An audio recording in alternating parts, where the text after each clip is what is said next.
Crime पोड के एक और एपिसोड में आप सब लोगों का स्वागत है। एक प्रसिद्ध आरती की कुछ पंक्तियां हैं। पूत कपूत सुने हैं पर ना माता सुनी को माता। इस आरती को एक माँ ने पूरी तरह से झुठला दिया, यानी कि इस आरती को झूठा साबित कर दिया। भारत में एक बड़ी और हैरान कर देने वाली घटना सामने आई है। एक माँ ने अपने ही 4 साल के बेटे की हत्या कर दी। हत्या करने के बाद शव को एक सूटकेस में पैक करके गोवा से बेंगलोर की तरफ ले जाया जा रहा था। पुलिस ने आरोपी मां को बच्चे के शव के साथ गिरफ्तार कर लिया है। आरोपी मां एक बड़ी कंपनी की सीईओ है, यानी कि चीफ एग्जीक्यूटिव ऑफिसर। इस औरत ने कैसे इतने बड़े संगीन अपराध को अंजाम दिया, जिसमें इसने अपने ही बेटे की हत्या कर दी। गोवा के एक होटल में हुई इस हत्या का पर्दाफाश हम इस वीडियो के माध्यम से करेंगे। बेंगलोर में कई एआई कंपनियां हैं, यानी कि आर्टिफिशियल इंटेलिजेंस। उनमें से एक कंपनी में एक महिला सीईओ है। महिला का नाम है सूचना और इसका सरनेम है सेठ। पूरा नाम सूचना सेठ। सूचना की 2015 में शादी हुई थी। शादी के कुछ साल बाद एक बच्चा होता है। पति पत्नी दोनों की आपस में अनबन होती है, जिसके चलते दोनों अलग अलग रहने का फैसला करते हैं। फिलहाल ये दोनों अलग रह रहे थे। इनका जो बेटा होता है उसकी उम्र महज 4 साल। कंपनी में काम पूरा होने के बाद शाम को हर रोज सूचना अपने घर आती है और अपने बेटे के लिए खाना बनाती है। इसी तरह एक माँ बेटे की जिंदगी ठीक ठाक चल रही थी। शायद बच्चा भी अपनी माँ के साथ बहुत खुश था। इसी दौरान एक दिन सूचना को कंपनी के किसी काम को लेकर गोवा जाना पड़ता है। सूचना को गोवा जाना तो अकेले ही था, पर शायद उसे गोवा में 2-3 दिन लग सकते थे। इसलिए वो फैसला करती है कि वह अपने 4 साल के बेटे को साथ लेकर जाएगी। सूचना बेंगलोर से गोवा जाने वाली फ्लाइट की टिकट करवाती है, जो कि 5 फरवरी की निर्धारित हुई। इस फ्लाइट की टिकट सूचना और उसके बेटे की थी। सूचना 5 जनवरी की फ्लाइट पकड़कर सीधा अपने बेटे के साथ गोवा पहुंच जाती है। गोवा जाकर वह एक होटल में जाती है, अपनी आइडेंटिटी देती है और उसे रूम मिल जाता है। जब वह रूम में होती है तो उसके पति की कॉल आती है। दोनों के आपस में बच्चे की कस्टडी को लेकर झगड़ा होता है। सूचना को इस बात का डर था कि जब बेटा 5 साल का हो जाएगा तो कोर्ट उसके बेटे की कस्टडी उसके पति को दे देगी, यानी कि कोर्ट उसके बच्चे को उसके पति के हवाले करवा देगी। लिहाजा अपने पति से लड़ाई होने के दौरान वह फैसला लेती है कि वह अपने बेटे को मार देगी। 4 साल के बच्चे को क्या पता था कि उसकी प्यारी सी जिंदगी और उसकी छोटी छोटी ख्वाहिशें हमेशा हमेशा के लिए उसकी माँ ही खत्म कर देगी। 5 जनवरी की रात सूचना अपने बेटे की गला दबाकर हत्या कर देती है।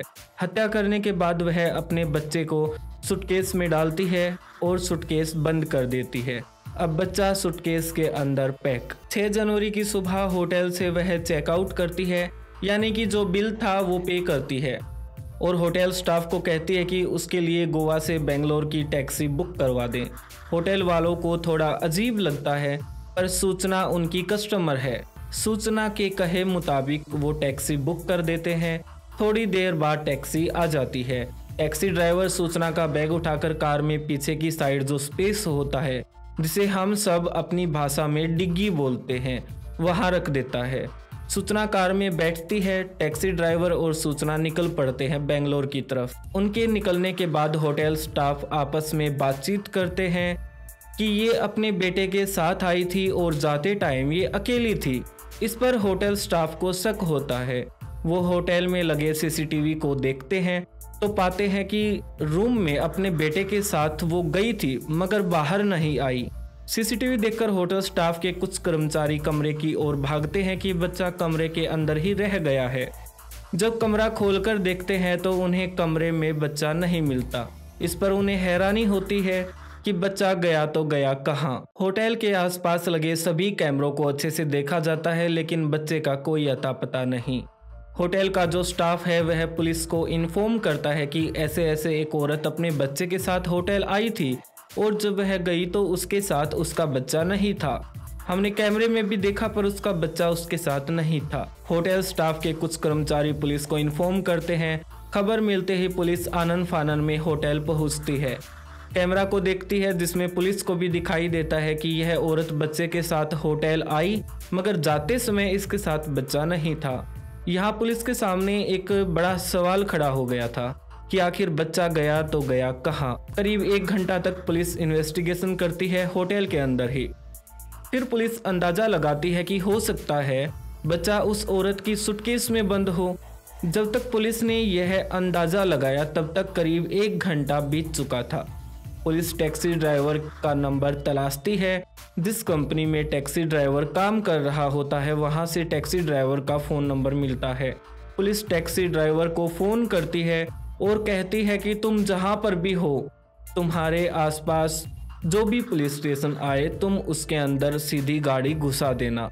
पुलिस टैक्सी ड्राइवर को बताती है कि तुम्हारे पीछे सीट पर जो औरत बैठी है उसके बैग में एक लाश है और तुम्हारे पीछे जो औरत बैठी है उसके पास एक सूटकेस है और उस सूटकेस में एक बच्चे की लाश है। टैक्सी ड्राइवर को पता लगते ही वह खुद भी घबरा जाता है, लेकिन जैसे तैसे करके थोड़ी देर आगे बढ़ने के बाद एक पुलिस स्टेशन आता है और वह गाड़ी को सीधा पुलिस स्टेशन में घुसा देता है और गाड़ी से उतरकर अंदर बैठे अधिकारियों की तरफ भागता है। अंदर जाकर चिल्लाते हुए कहता है कि गाड़ी में एक सूटकेस है और सूटकेस के अंदर एक बच्चे की लाश है। पुलिस तुरंत हरकत में आती है। पुलिस के कुछ अधिकारी कार की तरफ भागते हैं और कार के पीछे डिग्गी को खोला जाता है। पुलिस सूटकेस को खोलती है और उसमें एक बच्चे की लाश मिलती है। बच्चे की उम्र महज 4 साल।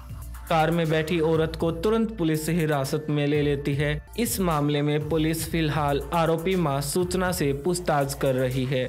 10 जनवरी तक अभी मामले में और ज़्यादा जानकारी बाहर निकलकर सामने नहीं आई है।